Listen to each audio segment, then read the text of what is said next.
কোন্নগরের মা সারদা নার্সিংহোমটা এতটাই বাজে, দিদিকে 6-7 দিন ওখানে রাখা হলো, ট্রিটমেন্ট হলো, দিদি এক ফোঁটাও সুস্থ হয়নি। আরও ভেবেছিলাম এসব নিয়ে কিছু ভিডিও আমি করব না, তো আজ আমি করছি। কেন কিছু কিছু কমেন্ট দেখেছি বা কিছু কিছু ভিডিওতে আমি কমেন্ট দেখেছি, অনেক কিছুই সেসব বলবো। কিন্তু তার আগে আমার কিছু কথা আছে, যে তোমরা তো জানো দিদির কীরকম এখন অবস্থা। এখন আজকে অ্যাপোলোতে ওকে ভর্তি করানো হয়েছে, ঠিক আছে। আর যেটা হচ্ছে মেন কথা, এই কোন্নগরের মা সারদা নার্সিংহোমটা এতটাই বাজে, দিদিকে 6-7 দিন ওখানে রাখা হলো, ট্রিটমেন্ট হলো, দিদি এক ফোঁটাও সুস্থ হয়নি। আরও অবস্থা খারাপ হয়ে গেছে। আজকে অ্যাপোলোতে ওকে নিয়ে যাওয়া হয়েছে, এরপর এখন রিপোর্ট ফিপোর্ট ওখানে করা হয়েছে। মানে ওইখানে মা সারদায় যেসব রিপোর্টগুলো দিয়েছিল, ওখান থেকে অ্যাপোলোতে যে রিপোর্টগুলো করা হচ্ছে এবার টোটালি অন্যরকম। মানে কি বলবো, ওখানে সব উল্টো পাল্টা ওখানে রিপোর্ট করানো হয়েছিল। আর যাই হোক, যা মেন কথা যেটা, যে তোমরা কিছু কিছু আমি এদের কৌশিকদের অ্যাকাউন্টে দেখলাম, তারপর দিদির জামাইবু ছেড়েছিল ওই পোস্টে দেখলাম যে আমরা যাইনি। আচ্ছা তোমরা একটা কথা বলো, তোমাদের ফ্যামিলির লোক যদি কেউ যদি হসপিটালে নার্সিংহোমে এমার্জেন্সিতে ভর্তি হয়, তোমরা কি ওখানে মানুষটাকে দেখতে যাবে, না তুমি ওখানে ভিডিও করতে যাবে? তোমরা আগে এই জিনিসটা বলো, ঠিক আছে। আমার ব্যক্তিগত ব্যাপারে, আমার নিজের দিদি, তো আমি ভিডিওটা করতে আমার পছন্দ না। এইসব জিনিস নিয়ে দিদি এখন অসুস্থ, আমি ভেবেছিলাম এসব নিয়ে এখন ভিডিও করবোই না, আজ তোমরা আমাকে বাধ্য করলে। কারণ আমি কমেন্টগুলো দেখতে পেয়েছি। আচ্ছা বলো, আমি আমার নিজের দিদি, আমি কি করতে আমি ভিডিওটা করতে যাব? আমি ওকে দেখতে যাচ্ছি, আমি ওকে থাকছি, আমি সাথে যাচ্ছি, যখন আমি কি করতে ভিডিওটা করবো? এটা কি আমার মনুষ্যত্বের মধ্যে লাগে যে আমি এখন দিদিকে দেখতে যাচ্ছি, ওটা আমি ভিডিও করে তোমাদেরকে দেখাবো? তোমরা তো ওদের চ্যানেলে তো সব দেখতেই পাচ্ছ, ওদের আপডেট। আমি কি করতে দিতে যাবো? আর যাই হোক, না বলো, মাঝখানে দুদিন সুস্থ হয়েছিল বলে ওরা ভিডিওটা আপডেট দিতে পেরেছিল। হ্যাঁ, মাঝখানে 2 দিন হয়েছিল। আর হ্যাঁ, আমরা যে যাচ্ছি না, আমরা কেন যাব না? আমার দিদি, আমি কেন যাব না? তোমরা তো এগুলো বুঝে শুনে তোমরা কথা বলছো না। আর যাচ্ছে, আর যেই সময় ভিডিও করা যায় সেই সময় আমি থাকছি না। কেন আমাকে অনেকটা যাতায়াত করে যেতে হচ্ছে, গাড়ি নিয়ে আমাকে অনেকটা যাতায়াত করে যেতে হচ্ছে। সে যাই হোক, কিন্তু তোমরা না জেনে শুনে এখন আপাতত এইসব কমেন্ট করো না। দিদি আসুক, ঠিক আছে। দিদি আসলে আমি ওকে নিয়ে একটা ভালো ভিডিও করব। আর দ্বিতীয় কথা হচ্ছে, তোমরা যতটা পারবে এখন দিদির নাম ধরে একটু প্রার্থনা করো, একটু ঠাকুরকে ডাকো যাতে দিদি তাড়াতাড়ি সুস্থ হয়ে যায়। কেন আমরা সবাই অনেক প্রচেষ্টা করছি, অনেক চেষ্টা করছি ওকে সুস্থ করার, ঠিক আছে।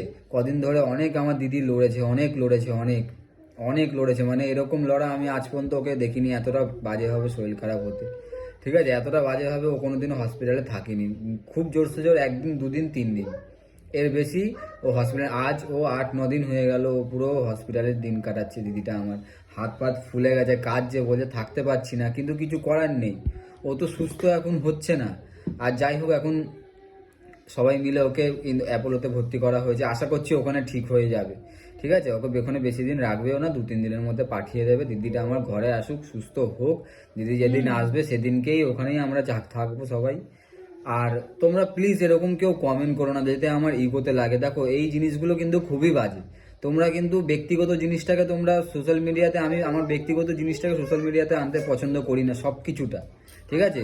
আর দিদি আমার রক্ত, ঠিক আছে। তো আমি চাই না যে আমি দিদির অসুস্থতায় আমি তাকে ভিডিও করব, তার ভিডিওটা আমি করব, এটাই আমার বলার ছিল। এবার যাই হোক, ঠাকুরকে ডাকছি, আমরাও ডাকছি, অনেক চেষ্টা করছি, অনেক কিছুই করছি, ঠিক আছে। আর কেউ তো মা সারদা নার্সিংহোমটার মধ্যে যেওই না, ওই নার্সিংহোমটা সব থেকে খারাপ। এখনো পর্যন্ত মানে কালকে অবধি আমরা ওখানে বিল দেখে এসেছি, প্রায় 80-90 এর কাছাকাছি চুই চুই ওষুধ, এরকম লাট ওষুধ। মানে ওখানে যদি ভিডিওটা আমরা তোমাদেরকে শেয়ার করতে পারতাম, তাহলে তোমরা বুঝতে পারতে যে ওখানে কি পরিমাণ দিদিকে প্রায় ডেলি সকাল বিকাল, মানে যখনই দিদির বমি পাচ্ছে এই স্বভাবটা, মানে এই জিনিসটা আর এই সময় কৌশিক আর অনুরা, সত্যি কথা বলতে ওরা অনেক ছুটেছে, অনেক অনেক। আমি যেটা পারিনি সেটা ওরা পেরেছে, ঠিক আছে। কেন আমি, দেখো বন্ধুরা, সত্যি কথা বলতে আমার এখন মাথায় অনেক চাপ, অনেক, ঠিক আছে। আমি যাচ্ছি, থাকছি, সবই কিছু করছি, কিন্তু আমি ওই কৌশিক যেটা করতে পারছে, কৌশিক, হ্যাঁ, থাকতে পারছি না আমি। সেই জিনিস কৌশিক যেগুলো করছে আমি ওগুলো করতে পারছি না। সেই দিদিকে নিয়ে ছোটাছুটি, ওরা আগে ভর্তি করে, তারপর আমি খবর পেয়ে আমি যেতে পারছি, ঠিক আছে।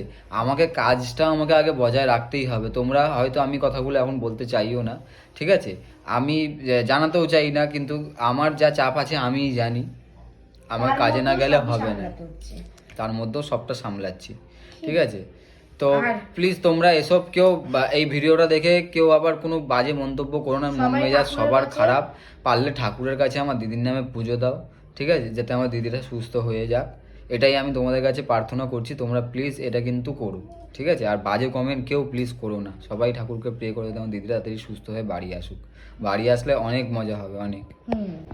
আর তখন সেই সব মানুষদের চাই না যেই সব মানুষরা আমাদের এই খারাপ সময় আনন্দ মজা ইয়ার্কি ঠাট্টা সব কিছু করতে পারছে, অন্তত সেই সব মানুষদের আর আমরা চাই না। হাত জোর করে অনুরোধ করছি, সেই সব মানুষরা কিন্তু আর আমাদের এখানে এসো না। কারণ আমরা দিদির যেই কষ্টটা হয়তো, হ্যাঁ, যেই সময়ে অঞ্জলি কৌশিকরা ওকে হসপিটালে ভর্তি করছে, নার্সিংহোমে ভর্তি করছে, সেই সময়টাও কিন্তু থাকতে পারছি না, কিন্তু তার পরের সময়টা আমরা ছিলাম, আমরা দেখে এসেছি দিদির কি কন্ডিশন।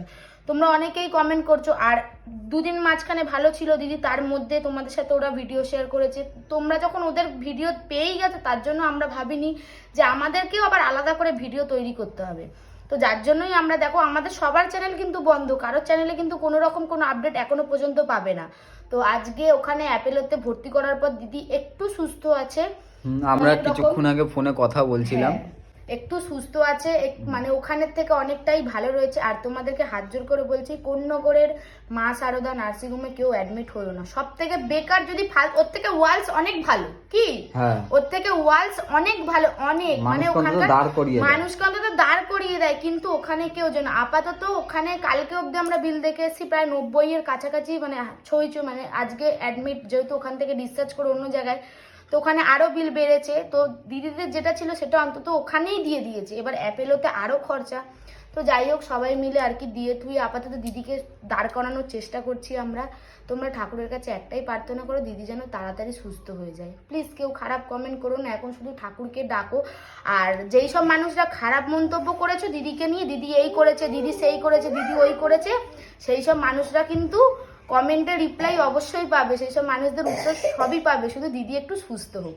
তো যাই হোক, আজকে আর কোনো ফালতু বকাবকি কোনো কিছু নয়। তোমরা কিন্তু ঠাকুরের কাছে অবশ্যই প্রে করো দিদি যেন তাড়াতাড়ি সুস্থ হয়ে যায়।